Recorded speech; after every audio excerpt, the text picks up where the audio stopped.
Welcome to Novara Live. I'm Michael Walker. It's a Friday night, which means I will be joined later by Bastani. Lots coming up for you tonight. Ireland is currently going to the polls to elect a new president. They might be electing someone very left-wing, who's very outspoken on Palestine. I'll speak to a commentator in Ireland. Zack Polanski's brand of eco-populism is infuriating people on the right. I'll discuss with Aaron whether we should have 10-to-1 pay ratios. And I'll end the show by speaking to Times columnist James Marriott about the decline of reading and whether that poses a threat to civilization itself. Incredibly interesting conversation based on an incredibly interesting and viral Substack post, which he's written. I should say some breaking news just before we went live, which we will also be discussing. If you haven't seen this yet, you couldn't really make it up. They have accidentally released a prisoner. And the prisoner they've accidentally released is the guy who did the sexual assault, the migrant who did the sexual assault that caused the riots in Epping that then spread around much of the country. So probably the most, what ended up being the most inflammatory crime of the year, the person who committed it has been accidentally released, which I'm sure will do great things for calming down this country. I'll be discussing that with Bastani. As ever, if you'd like to support our work, you can sign up at novaramedia.com/support. By-elections to the Welsh Senedd don't usually count as political earthquakes in Britain, but yesterday's one in Caerphilly undoubtedly meets that threshold. Labour have represented the town in the Senedd since its creation, and so in the late 90s, and the town has sent a Labour MP to Westminster for over a century. Yet last night, Labour finished a distant third. Instead, it was Plaid Cymru who had the best night, beating the polls to defeat Reform comfortably. So Plaid, that's the Welsh Nationalist Party, got 47%, up 19 points on their 2021 result. Reform got 36%, which is way up from the 2% they achieved in 2021, but still a disappointment compared to prior polling. And of course, it was the establishment parties who were the big losers. Labour lost a massive 35 points, finishing on a mere 11%.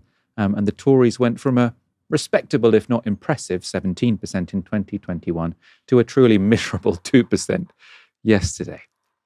And Plaid candidate Lindsay Whittle said his win showed how the establishment had gone so wrong. Listen now, Cardiff, and listen, Westminster. This is Caerphilly and Wales telling you we want a better deal for every corner of Wales. The big parties need to sit up and take notice. Wales, we are at the dawn of new leadership. We are at the dawn of a new beginning. And I look forward to playing my part for a new Wales, and in particular for the people of the Caerphilly constituency. I thank you with all of my heart. Now, of course, Reform would have hoped that they would be the party to benefit from an anti-establishment vote. And their chair, David Bull, did appear somewhat defeated on Sky this morning. You didn't turn that polling into an election victory. So what went wrong? Where was the gap? Campaigning is always difficult. I actually think the problem for us was the MRP poll, which was released some 2-3 days ago. It showed us on 42%, Plaid on 38%, and it changed some people's minds. I've heard tales from Lib Dem supporters, even Tories actually, voting tactically for Plaid to keep us out. Now, it's a strange thing to be blasting out, on a megaphone, to say, the only reason we lost actually is because people were really scared we would win, and so voted for any party but us. I know there is this idea that people think that if you've lost because people voted tactically, that means you've been cheated out of the win. But the fact that people feel so strongly that they don't want a Reform member of the Senedd, and so vote for parties they might not otherwise have voted for. So he's suggesting that even sort of Tories voted for Plaid. That's not a good thing, right? That's not something that excuses your loss. For their part, some Welsh Labour politicians have pointed the finger at their own party in Westminster. Hugh Aranka-Davies is the Deputy First Minister of Wales. I think what Starmer needs to do as UK Labour and the UK government and all of his cabinet, what we need to do in Wales under Lyned Morgan, is actually deliver on bread and butter issues that matter to people, that they see around them.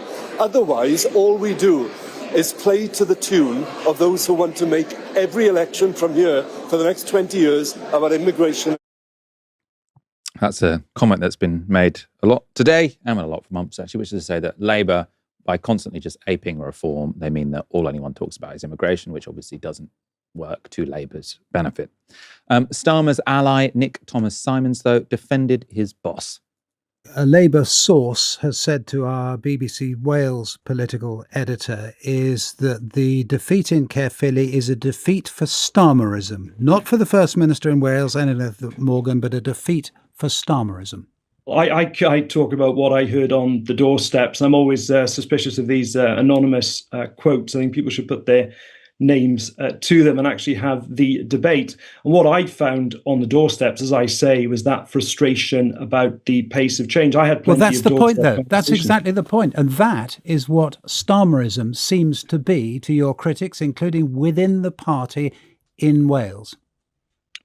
No, I don't accept the point that's being put in that quote at all. I think politics is about what people face, the challenges they face in their everyday lives. We always knew coming into government in July 2024, I think it's an inheritance that's probably the worst since 1945 in terms of the economic backdrop and the state of our public services together. We knew it was going to take time. So that was Nick Thomas-Symonds, who represents a Welsh constituency, saying Starmer just needs more time. Polling guru John Curtis isn't convinced. Clearly, the big question we were asking of this by-election was it really the case that a Labour Party that UK-wide is now at a record low of 20% in the opinion polls, and which in Wales saw its vote fall back last year, not least because of discontent with its record in Cardiff, particularly with respect to the NHS, did that mean that it was really the case, as some opinion polls have suggested, that Labour are potentially on course to come third in the Senate election next May in a part of the country where once upon a time you didn't really bother to count the vote, you just weighed it. Labour were so dominant. That firm, clear answer from Caerphilly to that question is yes, it could happen. Labour's share of the vote was just 11%.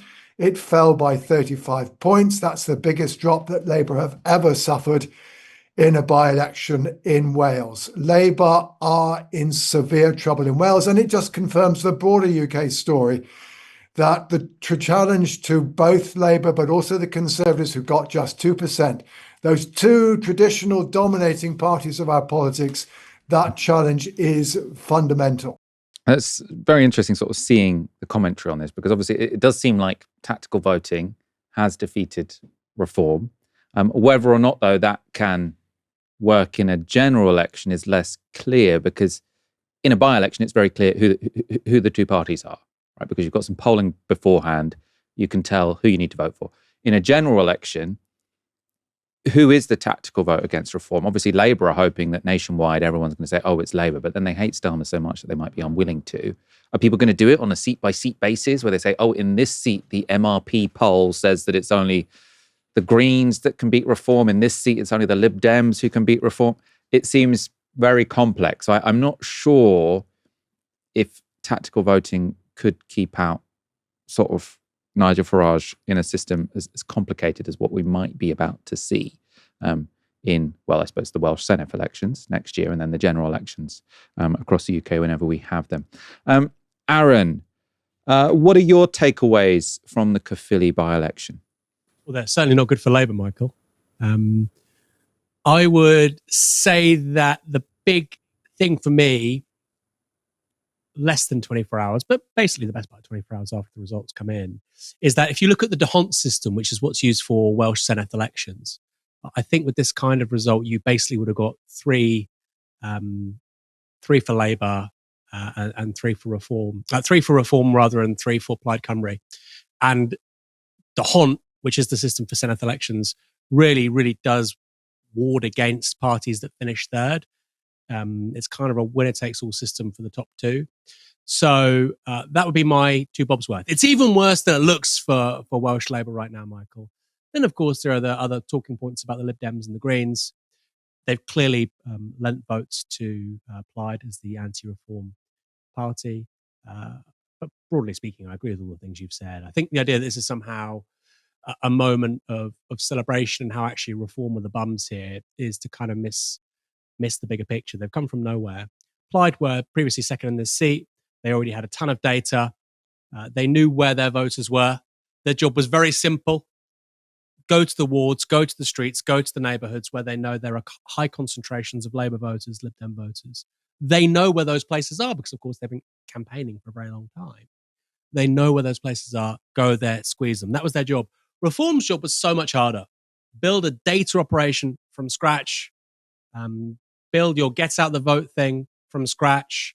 You can't do postal votes, or you're certainly acting at a massive disadvantage. So, you know what? I would love to see, Michael. I always say this with these by-elections, where Reform do well or almost do well, as they did here. Same in Runcorn. I would love to see the vote on the day, right? And that's why, by the way, I think people like Nigel Farage were feeling really ebullient, because on the doors, it was probably much closer than the ultimate result revealed. Because I think that Plaid probably benefited quite significantly from postal votes. Right, this is the polling for the Senedd, according to the New Statesman. So they are, as you can see, I suppose the thing to point out here is how much Labour have dominated Wales since the Senedd was created in 1991. So never below 43%, always the largest party by far. So sometimes they've had to govern with a coalition, but they've always, been the main party. The First Minister has always been from Labour. And you're seeing how the polling is just dramatically shifting. So it was the case in late 2024 that Labour still looked like they'd be the largest party on 30%, Plaid on 22%, Reform on 24%. But now it looks as if on this polling and this modelling, the share of the Welsh Senedd represented by Labour would go down to 23%. Plaid on 29%, Reform, the largest party, with 35%. Now, I think lots could change here. I think actually what might happen is that this by-election will set a norm that you vote for Plaid instead of Labour if you're progressive, and so their vote could massively shrink. Aaron, do you think if this were the result, that sort of Labour would be happy to go into coalition with Plaid, as a junior partner, or would they see that as sort of too embarrassing to be the junior partner with a nationalist party? Well, you're asking a wholly new question in the context of British politics, Michael. Of course, they have been in partnership with Plaid in Wales, but as the senior partner, I suspect they'll be willing to work with the SNP or Plaid as very much the senior partners, although I don't think, that would be particularly appealing to them. I think they'd rather work with unionist parties like the Liberal Democrats, or maybe even at some point in the future, the Tories. I don't think that's implausible, by the way, as Reform become the de facto main party of the right and centre-right. But it's a question that needs to be answered. I think in Labour's DNA, the idea of being a junior partner to a separatist party is probably a bridge they're not willing to cross. And I think it probably would undermine their credibility at a national level of saying, we are the party of stability, the union, and so on. So I suspect they couldn't. But look, if you're now ruling out working with what could be the largest party in Scotland, the largest party in Wales, how do you have then a commitment to devolution? We're committed to devolution, but when these parties win, we won't work with them. Well, then you aren't committed to devolution. This is a really great question you've asked, Michael, and I don't think anybody knows the answer. I don't think the Scottish Labour Party knows the answer. I don't think the Welsh Labour Party knows the answer. I don't think Keir Starmer knows the answer. Nuri V says Labour join anti-SNP coalitions in councils with the Tories all the time, which is interesting. I don't think they wouldn't. I mean, the choice here isn't going to be between Plaid and the Tories, though. It's going to be between Plaid and Reform. And I can't imagine Labour becoming a junior partner for Reform in Wales, because that would just be electoral suicide. Aaron, we're going to go to the breaking story of the day. I'm not sure if you've seen it. It's remarkable. It's ridiculous. Let's go to the BBC headline. So we've got manhunt after jailed Epping Hotel asylum seeker mistakenly released. And we'll go to the report on the BBC. Obviously, this is breaking, so I'm just going to read it sort of straight off the website. Police have launched a manhunt after an asylum seeker who sexually assaulted a 14-year-old girl was mistakenly released from prison. Ethiopian national Hadush Gebrselassie Kebatu, who arrived in the UK on a small boat, was jailed for 12 months over the attack in Epping, Essex last month. Prison sources said Kebatu was meant to be sent to an immigration detention centre ahead of a planned deportation. An investigation has been launched by the prison service and an officer has been removed from discharging duties while it takes place. On the 7th and 8th of July, Kebatu sexually assaulted the teenagers as well as a woman, with the attack sparking nationwide protests. Now, Aaron, if you say to Keir Starmer, it's like the thick of it, right? You say to Keir Starmer, who is the one prisoner you don't want to be accidentally released in this country? Now, it's going to be the asylum seeker who came over on a small boat, who sexually assaulted a 14-year-old, which sparked nationwide riots. Right? They've accidentally released this guy. What's your reaction? My reaction is, in a way, Michael, it's quite predictable. You know, I wrote a column about this broader theme for the New Statesman, which I know I shouldn't do. They're a rival, they're a competitor, but you know, it's good to have these conversations within the broader media environment. And I said, look, the right is really open to constantly talking about culture. They just want, if you want to talk about sexual predators, they want to talk about culture, they want to talk about migrants, they want to talk about refugees. In this instance, a guy who's claiming asylum in this country literally was being a sexual predator towards a 14-year-old girl within, I think, 9 days of him arriving in the UK. Quite extraordinary. And another woman as well, right? Quite extraordinary. Who was trying to help him with a CV. So they try and look at all of these issues, whether it's the housing crisis, declining public services, child safety. They think about culture. Axel Rudakabana, culture. His family were refugees. Oh, he's a Syrian Muslim. Oh, he's not actually. Oh, he's a Rwandan. Same thing. Culture. He's not white British. And look, you can have that conversation. Welcome have that conversation. It's a free country. But what that monomaniacal focus on culture does, it avoids resources. Axel Rudakabana, yes, he was Rwandan. He stabbed 3 little girls who went to a dance class. He also told the police when he was arrested, he had a knife on him. He called Childline saying he wanted to stab people and murder people, and what could he do about it? He was found with a knife on his person at school more than 10 times. Nothing happened. By the way, when he was found with the knife on a bus, he was taken home by the police. Nothing happened to him. His mother was given advice as to how you can stop a teenage boy getting hold of a knife. Stupid. So this is about mismanagement, competence, frankly, an ineffective police service. You can see story after story the same way. Rather than talk about culture, let's talk about resources. Let's talk about a completely abject, incompetent state. The prison estate in this country, the male prison estate in this country, was operating at 99% for 18 months before you had the early release of prisoners earlier this year. 99%. In other words, when you have judges sentencing people across the country every day, every single day, people are not getting custodial sentences when they should be. They're not being adequately punished, and people say, well, we shouldn't be giving people more prison sentences or whatever. We can have that conversation, park it for a moment. But the reality is, in the back of a judge's mind constantly is, I want to send this person to prison. I can't because there are literally no spaces. 99% capacity for 18 months. But rather than have a conversation about, well, how do we address that? Maybe some people in prison shouldn't be in prison, right? You know, drugs-related stuff, perhaps. A lot of it's related to mental ill health. Maybe they should be in different kinds of institutions. Maybe on top of that, you increase capacity, et cetera, et cetera. We have a conversation about how Keir Starmer's too liberal. Why are you letting people out? And then if you don't think he's too liberal, you think he's, overly punitive, right? Again, it's culture. Rather than saying, well, no, the state literally doesn't have the resources to actually expedite a proper criminal justice system because there's literally no space in prison. You can look at issue after issue after issue after issue. It's the exact same story.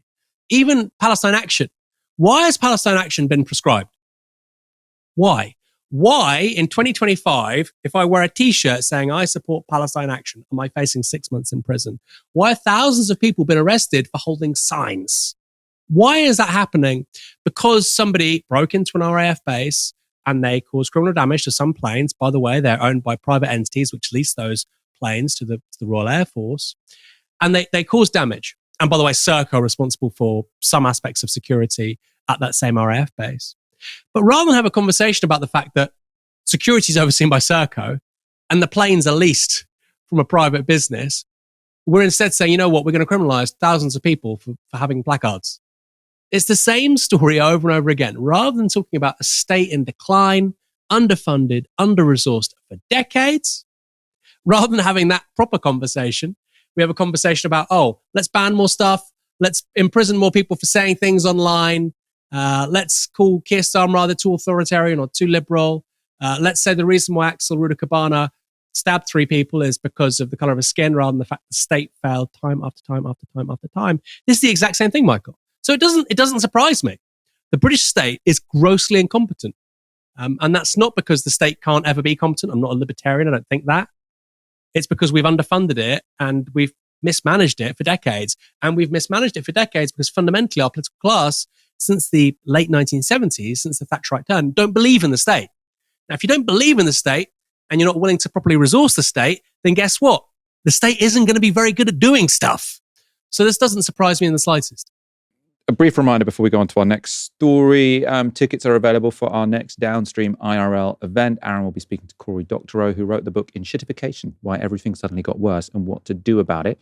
It's on Monday the 17th of November at Earth Hackney in London. Tickets are available via the link in the description. Aaron, what can people expect? A great event, Michael.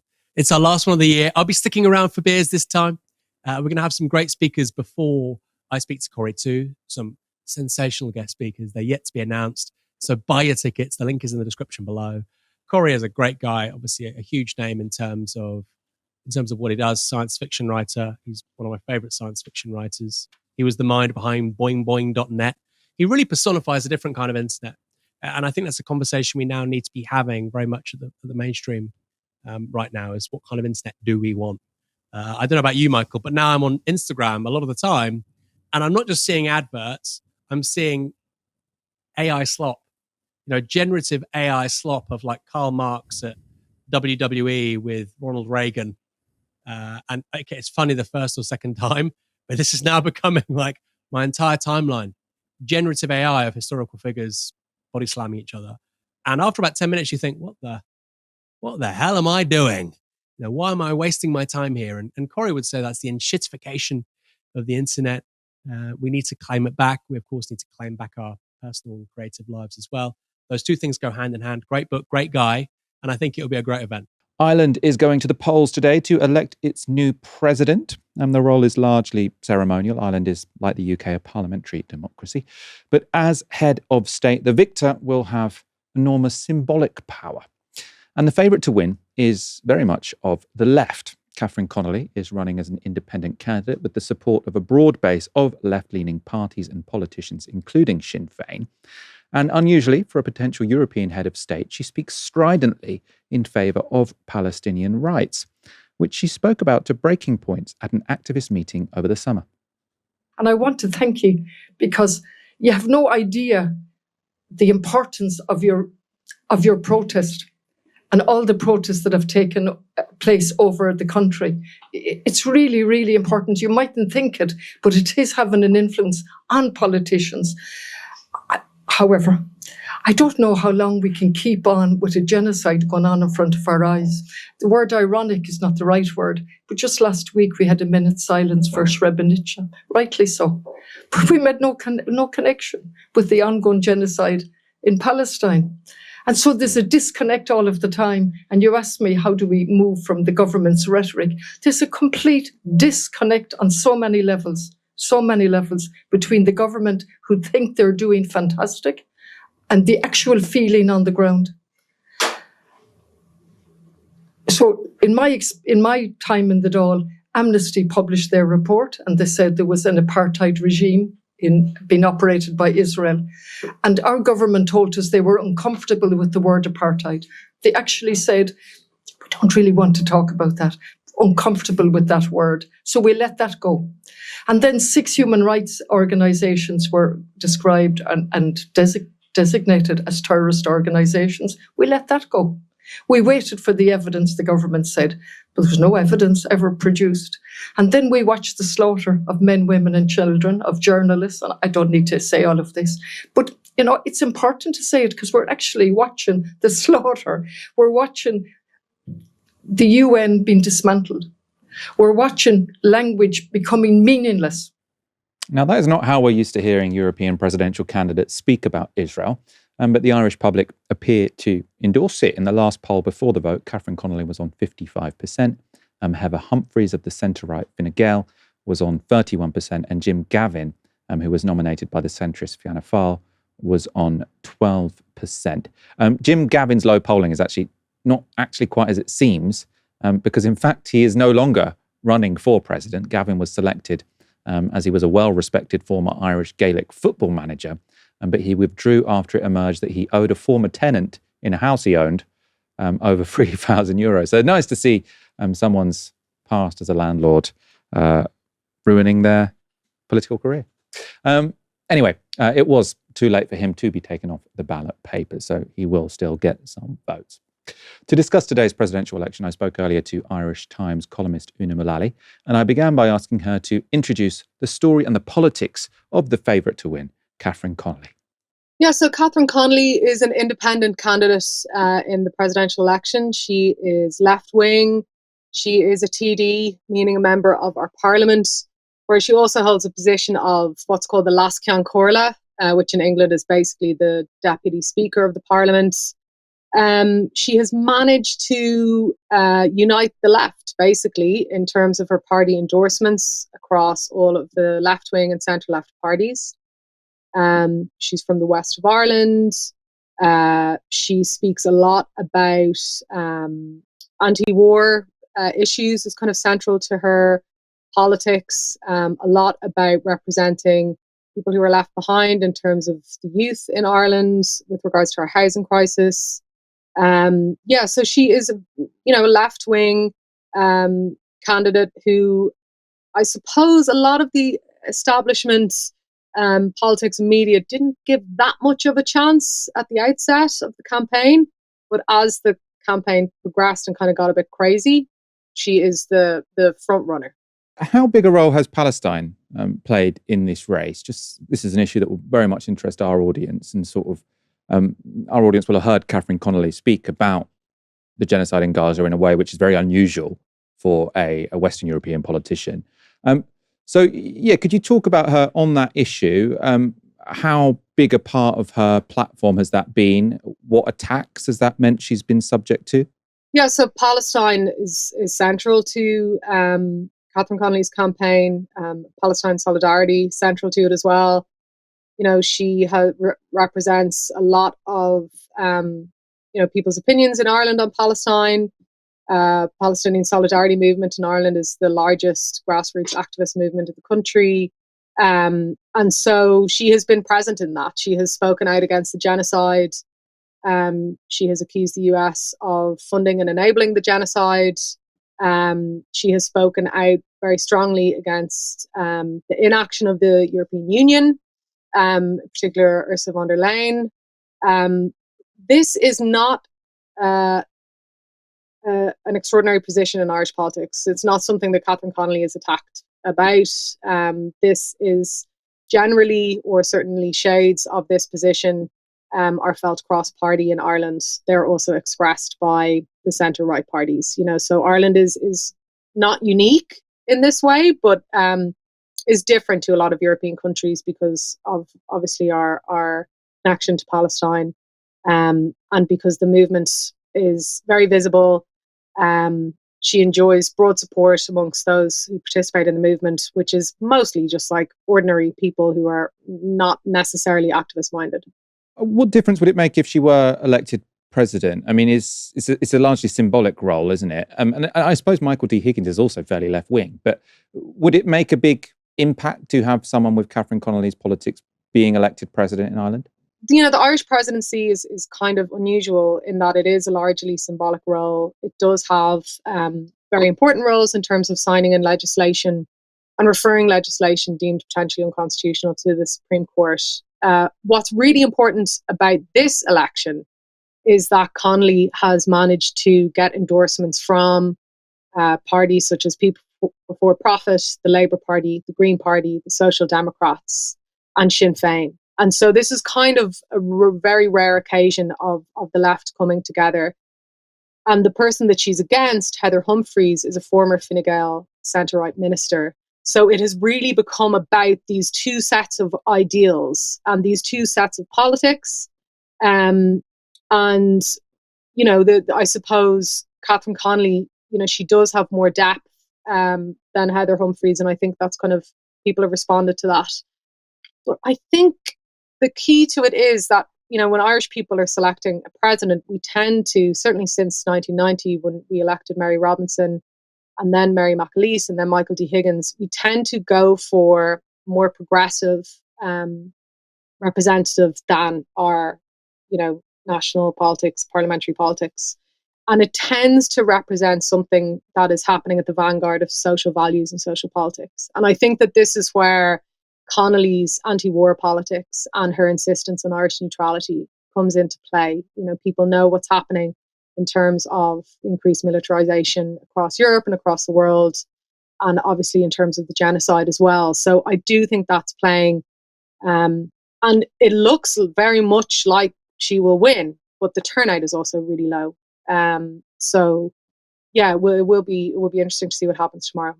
And I wanted to talk about this, actually, the difference between how Ireland seems to vote in presidential elections and then in elections to Parliament, because it does, as you say, since 1990, they've elected very progressive presidents, but then centre-right governments. And I suppose, what does that say about the Irish people? Is it sort of that they're symbolically very progressive, but also really don't want to pay higher taxes? Because it might seem like symbolically they vote for the Progressive Party, and then when it comes to who has actual practical power, they go for the centre right. And what can we take from that? Oh, you know, a lot of confusion. I think we can take from that. It is a different kind of flex, really. I guess one aspect of it is because we have been contending with this, you know, really entrenched political binary of Fine Gael and Fianna Fáil, our two centre right parties who have held power on and off or between each other in turns or collaboratively for a century. And that is changing. You know, they now, you know, over the past two governments, you know, their popularity has weakened to the point that they have had to consolidate their power in coalition or, you know, kind of shared governments. And because that's to do with kind of the rise of Sinn Féin, really has kind of eaten into so much of the vote. And yeah, I think when we're kind of looking at the presidency, it is quite different because, you know, they're not running the country. They're not a parliamentarian. They're a representative voice. They are somebody that Irish people kind of like to see as reflecting values, speaking on behalf of Ireland to the world in terms of fundamental things around, you know, human rights, upholding human rights framework, speaking out for peace, and being that kind of, you know, aspirational voice, I suppose. So they're really different motivating forces in terms of who people is going to choose to represent themselves. And yet, if Catherine Connolly does win this, you know, I do think the vista, you know, the literal image of all of the leaders of the left-wing and centre-left parties, you know, coming together, you know, literally holding hands and holding their hands aloft at one of her rallies in Dublin last week is, you know, very different. And if that momentum continues into the next general election, sometime between now and 4 years' time, that's signalling something quite different about how politics is shifting, because the voter data, the kind of long tail voter data, does show that the electorate is shifting left. And certainly, I mean, amongst young people in the last poll, between 18 and 34-year-olds, Catherine Connolly's support was 83%. I want to ask a question now about your political system, and I suppose, you know, in a way which is potentially self-indulgent, because I want to relate this to the United Kingdom, which is people often say when we're having an argument about republicanism versus monarchism, they say sort of, oh, well, you know, I like the idea of a republicanism or a republic, but then you end up with an all-powerful president like they have in France or America, and we don't want that. It's much better to have just this this symbolic royal who doesn't have any power because they have no legitimacy because it's inherited, and obviously that would be unreasonable if they did. So the argument is that sort of having a constitutional monarchy is the best of both worlds. I kind of feel like Ireland does show that you don't have to have a hereditary monarch to not have an all-powerful president. Is your political system really something that people should look up to? It seems to work quite well.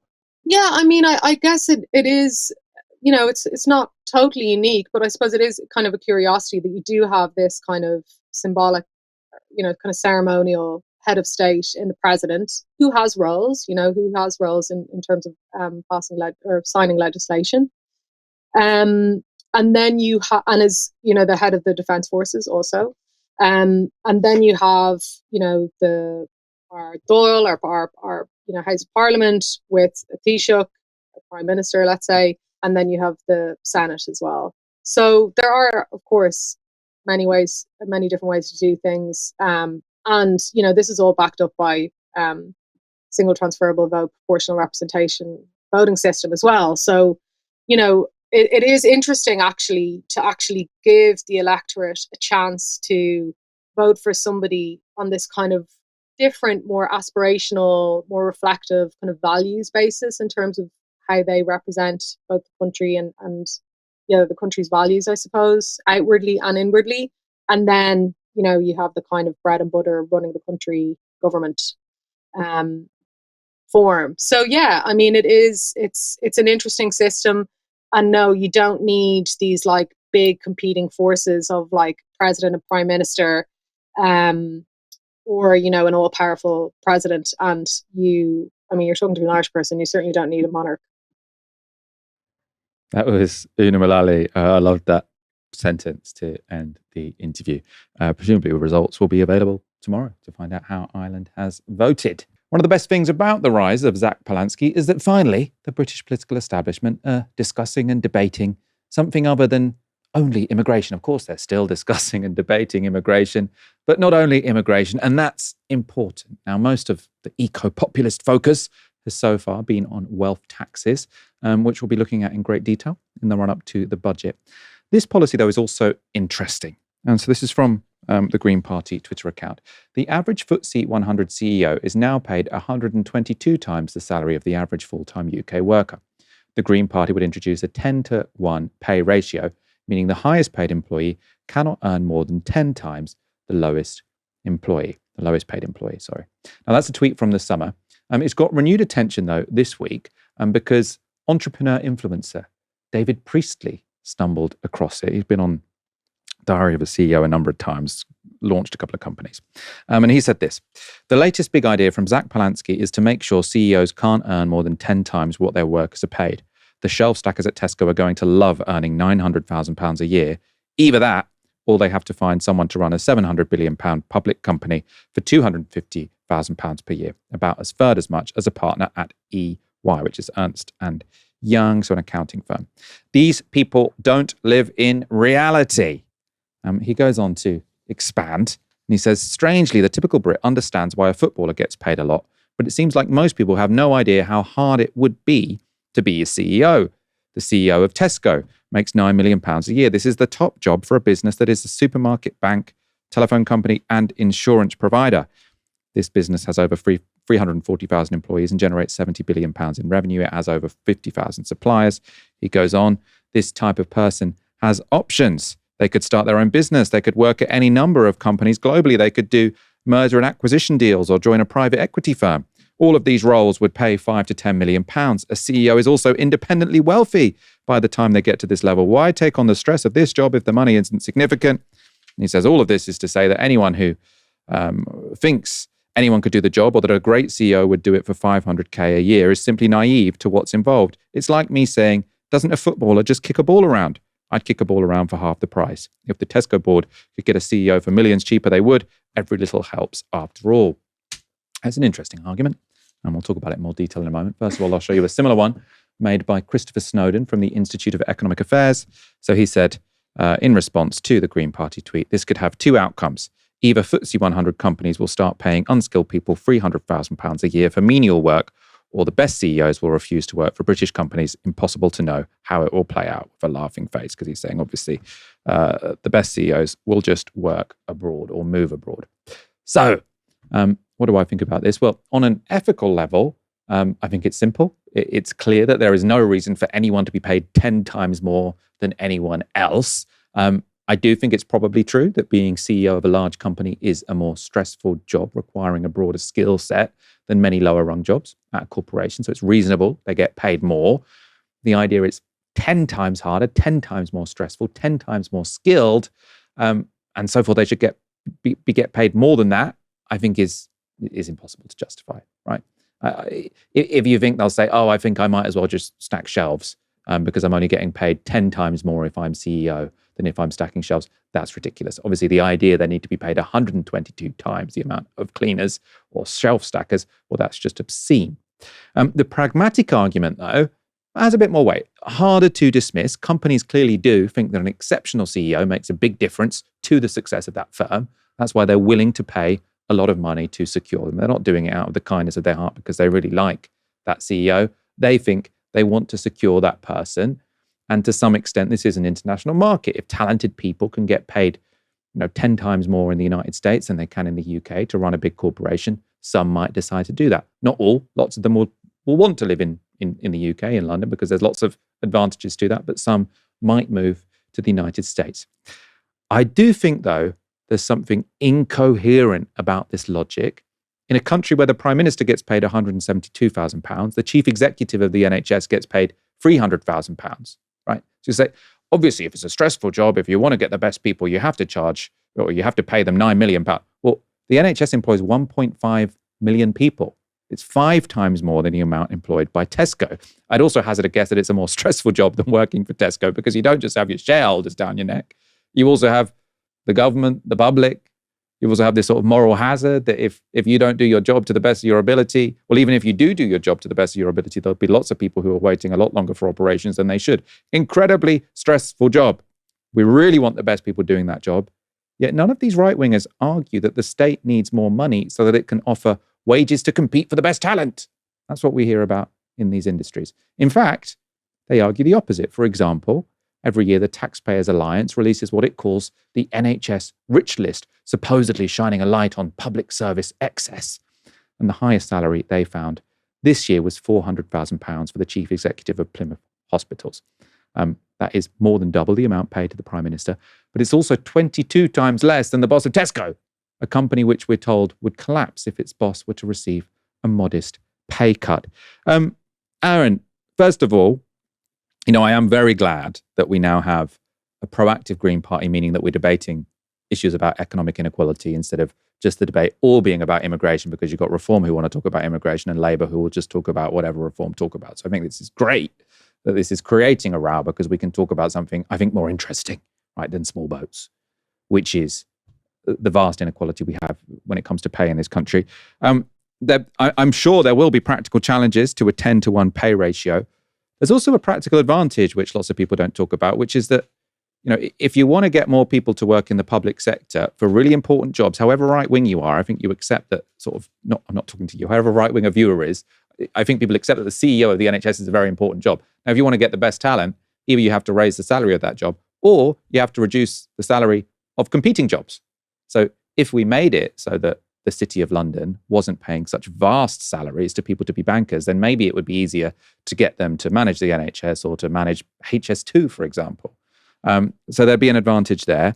I want your thoughts on this, on the 10-to-1 pay ratio policy from the Greens. Well, I think 10-to-1 is probably a bit too adventurous. Right now, I think the FTSE, in terms of CEO top pay, the pay ratio of the UK is actually really high by European standards. If you look at similar measures for countries like Norway, Sweden, Denmark, they're much lower. And those countries are wealthier in terms of GDP per capita. They have higher productivity. Norway and Sweden, I think Denmark too, per capita have more billionaires than we do. I mean, I find that quite remarkable, frankly. Spotify is a more successful technology coming out of Sweden, of course, than any technology company the UK has produced. Novo Nordisk, the company behind Ozempic, is of course based in Denmark. So the idea that you have to have astronomical pay ratios between low earners and high earners in order to have high innovation, high productivity, successful economies, successful market economies. It's just not true. This is just a low IQ, identikit Thatcherite take, which, by the way, that guy is a specialist at. He's a specialist at. You could use generative AI for his takes. They're just, room temperature IQ, Thatcherite takes on everything. The more inequality we have, the more innovative an economy will be. Just stupid. To make the pie as large as possible, you have to have massive inequality. Just, again, stupid. Disproven empirically over many decades now. So I think that certainly we could be addressing top to bottom pay in the private sector and the public sector too. There are pretty stringent public sector pay ratios from top to bottom in China. They seem to get some things right when it comes to delivering public projects. Other countries as well. So I would favour that personally. I'm not opposed to it in the private sector. I do think there's a role for government in the medium and short term to get that down. It doesn't help anyone having runaway executive pay while having people at the bottom who actually can't consume things. This is a really important iron law of economics. People with the least money are the most disposed to spending discretionary income. Okay, people with the most money are the least disposed to spending in terms of adding aggregate demand to the economy. They're going to either save that, or more likely, they put it into assets which generate a return. And as Gary Stevenson has said, that only exacerbates rentierism within the economy and actually makes inequality even worse. So I fundamentally disagree with what this gentleman is saying and what Chris Snowdon is saying. I think 10-1 the private sector is just not realistic in the short to medium term, which, by the way, we should be thinking in those terms now, right? The Green Party after the next general election could have 45 MPs. There's a Lib Lab coalition and they need the Greens for a majority. That could happen. Okay. So what would the policy be? I would like to see something pretty stringent in the public sector, and in the private sector, I don't know. Really interesting, Michael. In the Royal Navy, the pay ratio from top to bottom within that organization is around 7.5 to 1. It's the same in the British Army. It's the same in the US Navy. It's the same in the American military. In organizations where you have to have such a strong and robust culture where people are willing to die for each other, you can't have this massive differential in terms of pay. So the idea that an effective organization has to have that is clearly not borne out in that kind of example. Here in Novara Media, Michael, we have a 1-to-1 pay ratio.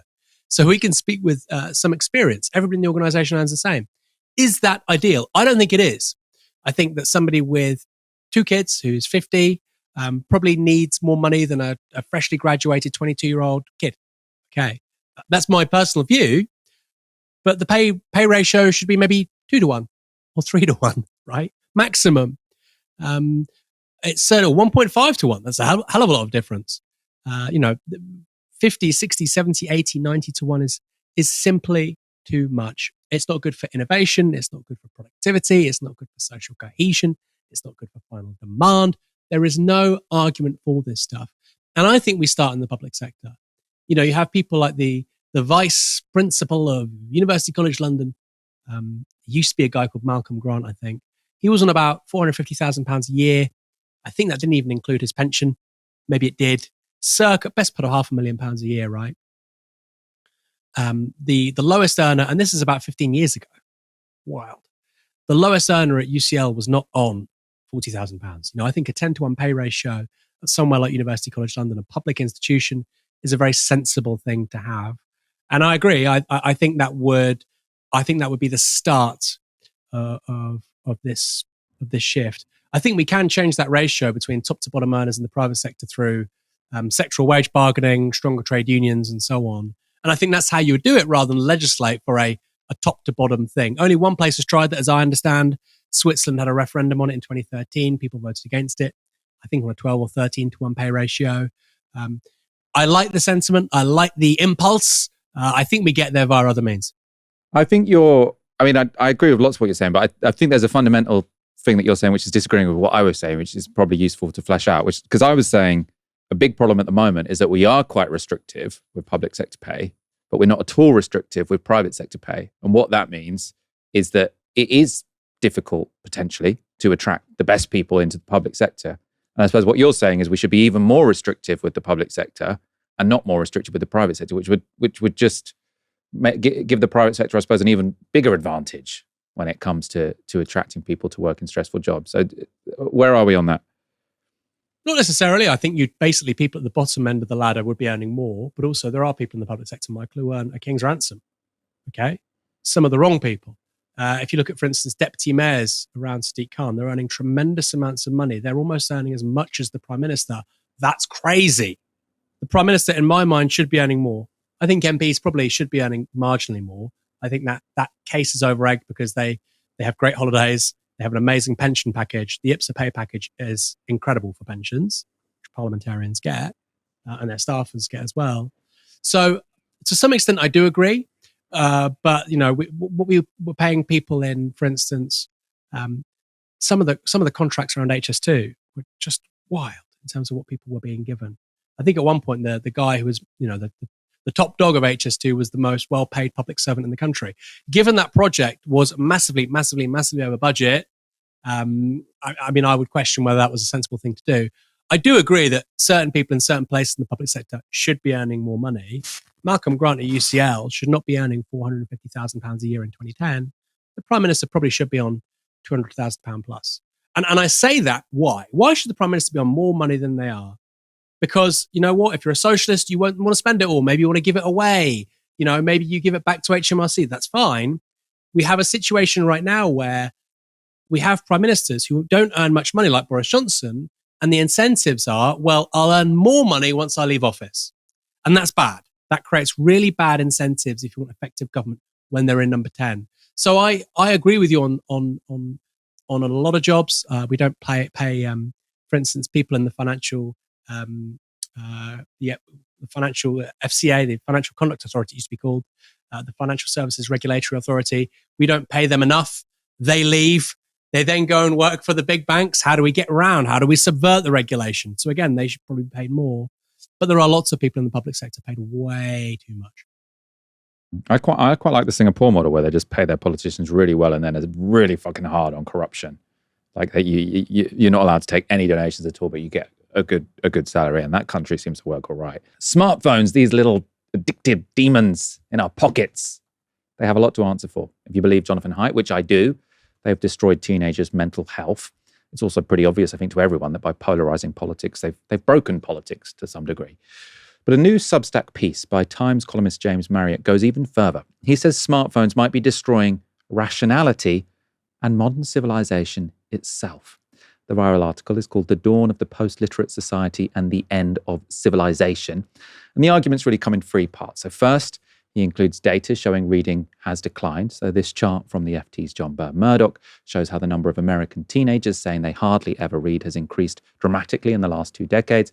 Then he shows evidence that since 2012, there has been a dramatic fall in global PISA scores.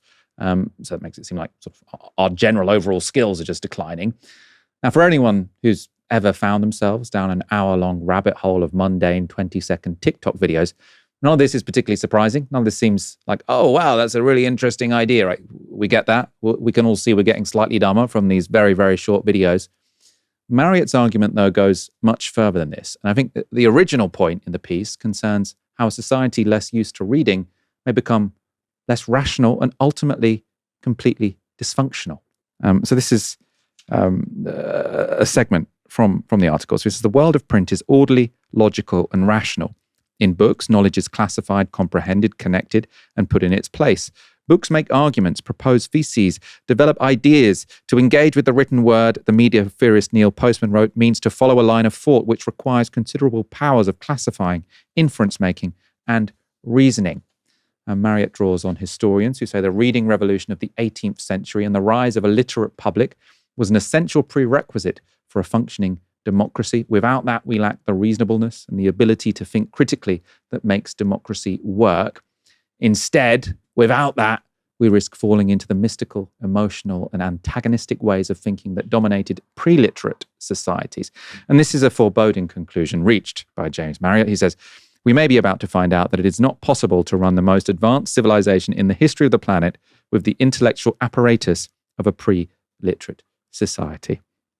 As you can probably tell, I found the piece fascinating, as did thousands of others on Substack. So I thought I'd get James on to discuss the piece.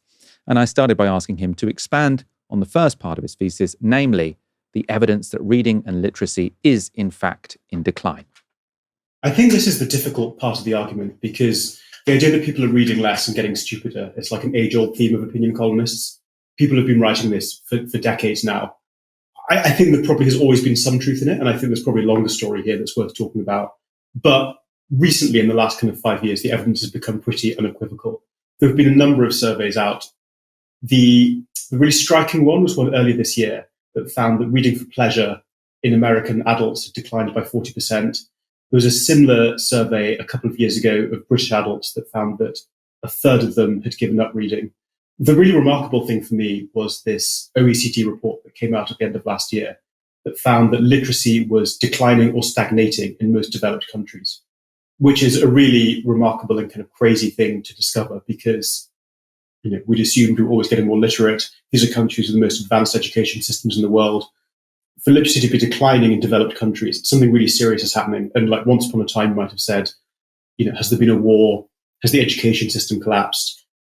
And, to me, the answer is pretty obviously smartphones. But the data is just hard to ignore now. And I don't think, I've written about this a lot and spoken about it quite a bit now. I haven't really come across anyone who seriously disputes the data. It's there, and I think it's pretty convincing.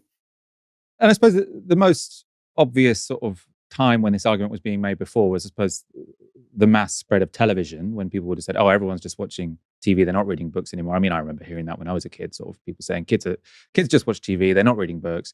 Was that visible in the data, or do you think that was a moral panic, and now we're seeing something which, the data just shows to be more significant this time around when it comes to smartphones compared to TVs? Teasing these things historically is always difficult. I think both things can be true. I think to some degree there was a moral panic around television, but to some degree that moral panic was also justified. Some interesting studies of declines in IQ. There's a study of, I think it's the Norwegian military, is one of the kind of gold standard studies of IQ declines, seems to find that IQ was declining in people born after, I think, 1975. And that suggests that, if we do think the media environment affects intelligence, which I think it does, that might have been a TV-related decline. I think it's a kind of easy thing to oversimplify this idea that there was one screen revolution with smartphones that was kicked off in 2007 with the iPhone and has transformed our culture. There are more continuities than we think, and I think smartphones are step change. The fact they're portable and that you can literally always be constantly entertained by your smartphone is an important step. But like, people were watching a lot of TV in the 80s and 90s, so screen time isn't totally a new phenomenon. I wouldn't be surprised if it did have effects on intelligence, prior to the smartphone. You've put your money where your mouth is. You don't have a smartphone, which we might talk about later. For now, though, I suppose the most interesting thing about your Substack piece, and I think why it's gone viral, is because it's not just that you're talking about the decline of literacy and the relationships between smartphones, which I think has been in the effort for a while, but you were talking about how this could have a fundamental civilizational effect. This is not just it's sad because people are reading less. You think that a literate society is fundamentally different to a post-literate society, and we should be very worried about that. I suppose worried, potentially an understatement. So talk me through your argument about how this could have civilizational impacts. I know it sounds kind of crazily overdramatic because, from one perspective, reading books is just a hobby, like any other hobby. But a lot of this comes from really fascinating work and argument was done in the mid-20th century by media theorists like Marshall McLuhan, Walter Ong, Neil Postman, you mentioned a bit later, about the way that writing and literacy isn't just like a pastime. It kind of structures our whole civilization. It structures our consciousness. It structures the way that our minds work. And I guess one of the fundamental points about literacy is that it shapes the way that we think. There are certain kinds of thinking that are inseparable from reading and writing. I think is an important point, and one that it's a little bit hard to appreciate. The way I put it in the piece was that if you try and imagine someone writing a philosophy book, or imagine someone trying to write a long history book, the only way you can have a long and complicated philosophical idea is by writing it out in a book. There's no other way to develop like Kant's Critique of Pure Reason other than the form of a book. You couldn't just think it up in your head. You couldn't just speak it spontaneously out loud. That form of advanced thinking is inseparable from literacy. You have to write a sentence down, you cross it out, you refine it, you come back to it, you meditate on it.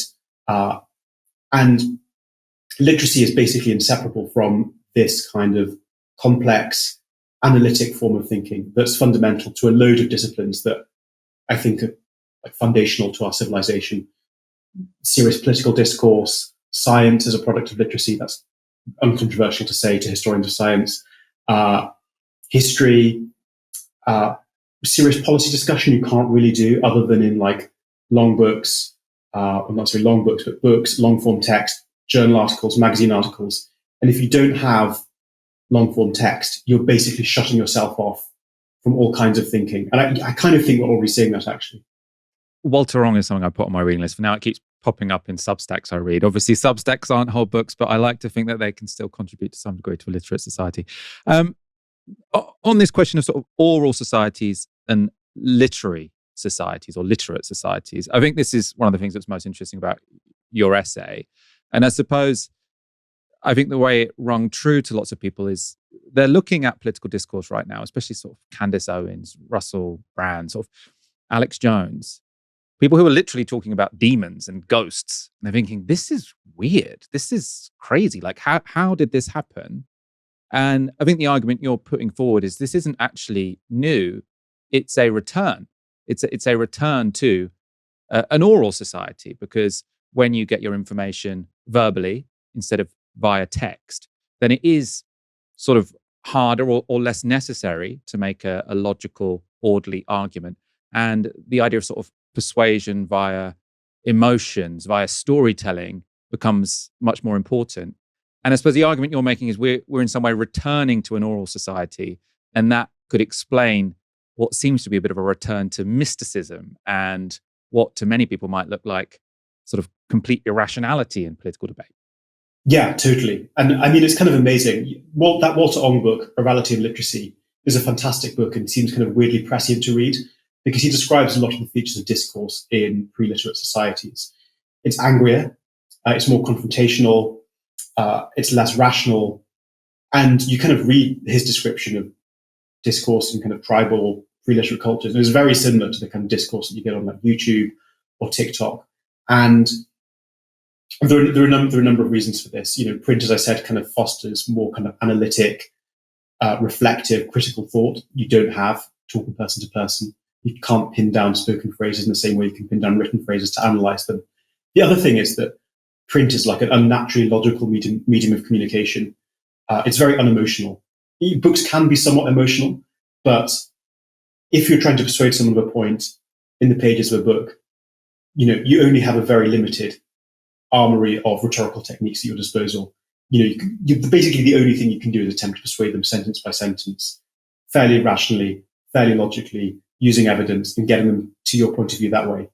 If you're trying to persuade someone of a point in conversation or in the form of a video, you have a whole other array of emotional appeals you can make. You can shout, you can cry, you can be charming. If it's a video, you can play music, you can show images.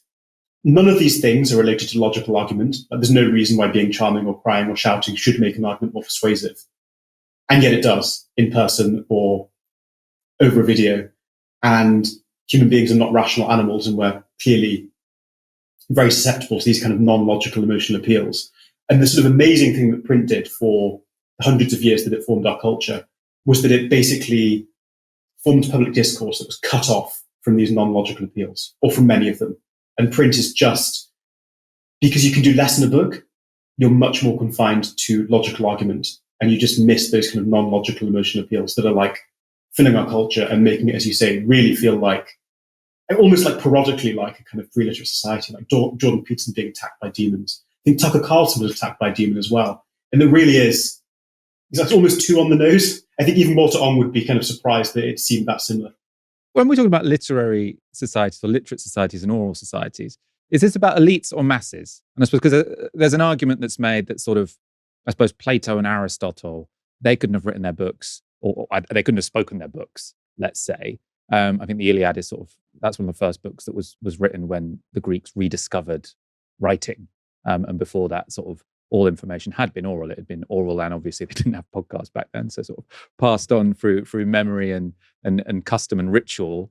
But when you're talking about this oral versus literate society, is it about elites or the masses? And I suppose on the masses issue, my understanding is that it wasn't until I think the 1550s, that sort of you get a radical increase in people reading in Holland and Britain, and then sort of a century after that, it spreads to the rest of Europe.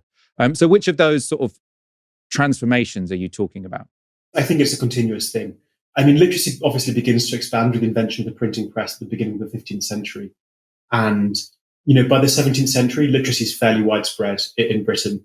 In my essay, the point that I took was this phenomenon called the reading revolution, which took place in the middle of the 18th century, which was literacy began to spread, education improved, books became a lot cheaper.